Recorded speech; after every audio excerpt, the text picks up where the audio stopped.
Hola gente, el día de hoy vamos a realizar un ejercicio donde observaremos cómo se puede utilizar la ley de Ohm y las leyes de Kirchhoff para resolver un circuito eléctrico. Y el circuito nos dice que utilicemos las leyes de Ohm y de Kirchhoff para encontrar las corrientes y tensiones del circuito, y también nos pide que calculemos la potencia en cada uno de sus elementos. Lo primero que vamos a hacer es encontrando este voltaje V1.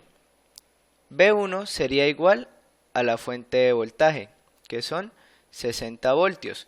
Nos damos cuenta que V2 es igual a V1. ¿Y por qué V2 es igual a V1? Porque todos los elementos que están en paralelo tienen el mismo voltaje, y nos damos que la fuente de voltaje está en paralelo con la resistencia. Por lo tanto, V2 es igual a 60 voltios. Ahora podemos hallar la corriente I2, ya que en esa resistencia conocemos tanto el voltaje como la resistencia.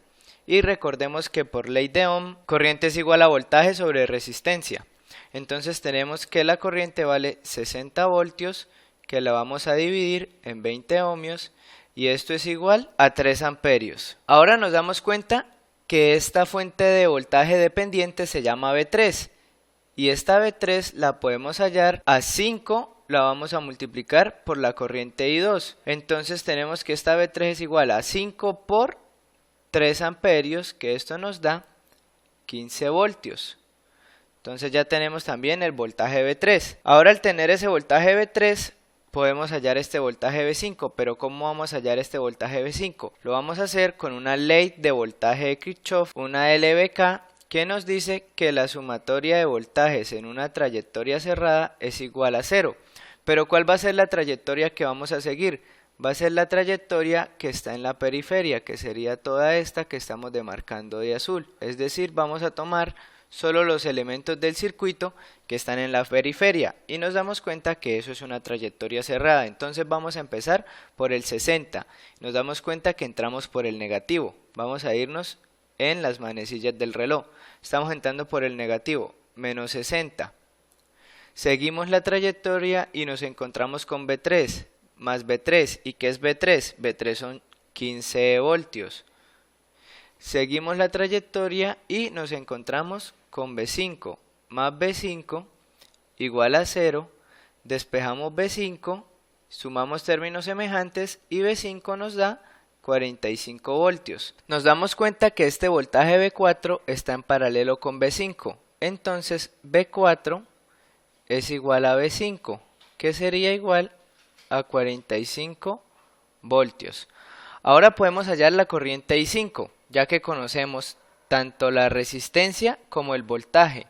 Entonces I5 sería igual. ¿Cuánto es el voltaje V5? 45 voltios dividido en esa resistencia, que serían 5. Por lo tanto, I5 es igual a 9 amperios. Ahora nos damos cuenta que la corriente I4 es igual a V1 sobre 4, ya que esta corriente I4 va a ser igual al valor que tenga esta fuente dependiente de voltaje, que esta la llamamos V1 dividido en 4, y esto es igual a 60 dividido en 4, y todo esto es igual a 15 amperios. Ahora vamos a hallar la corriente I1, y para hallar la corriente I1 vamos a hacer una ley de corriente de Kirchhoff, y la vamos a hacer en todo este nodo.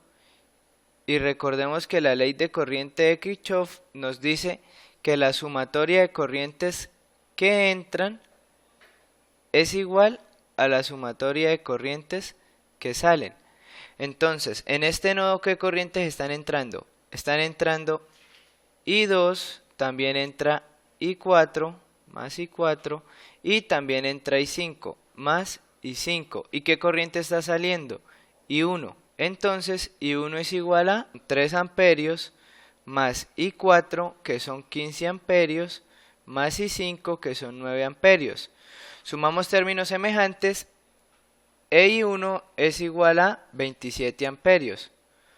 Por último, vamos a aplicar otra ley de corriente de Kirchhoff, pero esta vez la vamos a aplicar en este nodo. Y las corrientes que entran igual a las corrientes que salen. ¿Qué corrientes están entrando?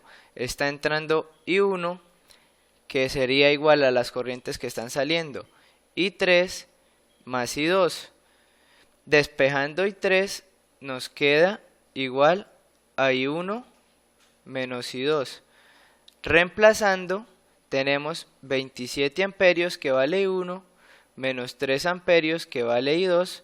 Entonces I3 es igual a 24 amperios. Ahora por último vamos a resolver el punto B, que nos dice que calculemos las potencias en cada uno de los elementos. Y vamos a empezar por la fuente de voltaje. Entonces tenemos que P1 es igual a voltaje que multiplica corriente. ¿Qué voltaje tenemos? 60 voltios. ¿Por qué corriente? La corriente I1, que son 27 amperios. Pero nos damos cuenta que esta corriente está entrando por el negativo. Entonces vamos a colocar por menos 27 amperios. Y esto es igual a menos 1620 watts. Ahora vamos a hallar la potencia 2, que sería la potencia en este resistor. Y este lo vamos a hallar voltaje al cuadrado dividido en la resistencia. Entonces tenemos que ese voltaje son 60 voltios al cuadrado dividido en la resistencia, que es 20. Y esto es igual a 180 watts. Ahora vamos a hallar la potencia en el punto 3. Esta potencia la vamos a hallar voltaje por corriente. ¿Qué voltaje tenemos en nuestro elemento 3, que es la fuente dependiente de voltaje? Tenemos un voltaje de 15 voltios por la corriente. Nos damos cuenta que esta corriente I3 está entrando por el positivo, entonces la vamos a multiplicar por I3, que son 24 amperios. Y esto es igual a 360 watts. Ahora vamos a hallar la potencia 4. Tenemos que la potencia 4 es igual al voltaje multiplicado por la corriente. ¿Y esto es igual a qué voltaje? El voltaje que hay en este elemento, que son 45 voltios por la corriente. ¿Y cuánto es la corriente? La corriente I4 son 15 amperios y esta multiplicación es igual a 675 watts. Por último, vamos a hallar la potencia en el último resistor, en el último elemento. Y esta potencia la vamos a hallar como I al cuadrado que multiplica a la resistencia. ¿Cuánto es la corriente en este elemento? Son 9 amperios, que lo vamos a elevar al cuadrado, por la resistencia, que son 5 ohmios, y todo esto es igual a 405 watts. Nos damos cuenta que aquí dice que mostremos que la suma es 0. Entonces vamos a sumar los términos semejantes de todas estas potencias, que serían los resultados de todas las potencias, y si sumamos menos 1620 más 180 más 360 más 675 más 405, esto es igual a 0. Como la suma de todas nuestras potencias da 0, esto quiere decir que nuestro ejercicio ha quedado bien. Gracias por ver este video, dale like, comenta, comparte y suscríbete. Nos vemos en un próximo video.